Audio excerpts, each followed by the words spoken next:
Australia is probably one of the fastest growing multicultural countries in the world. And Women's Mentoring Foundation actually changed its direction over Christmas because it saw the need needed within our culturally and linguistically diverse communities, specifically for us women and young people. Now, the stigma has been there always. I've been working on the stigma in community cultures, etc., over the last 2 years.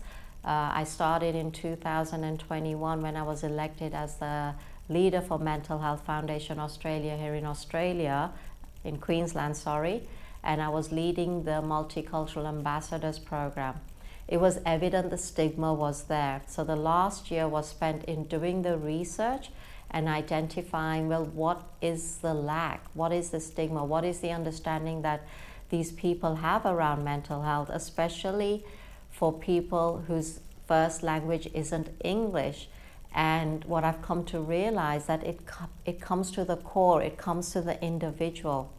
Like, I can go ahead, which I've done in the past 2 years, talk to a lot of community leaders, talk to them about what the stigma is, talk to them about solutions, problems, etc.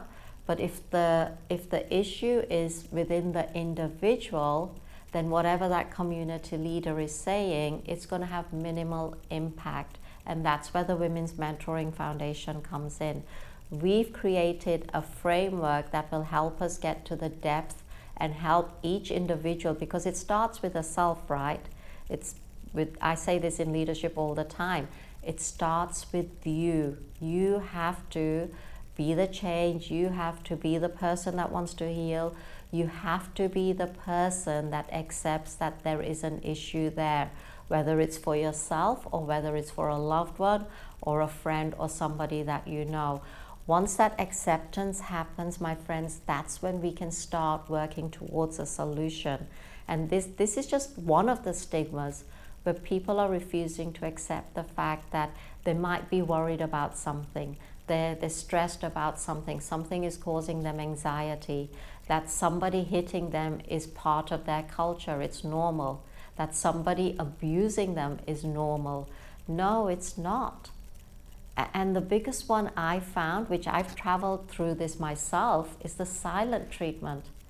Do you know that the silent treatment is what causes an individual's anxiety to go up to the roof?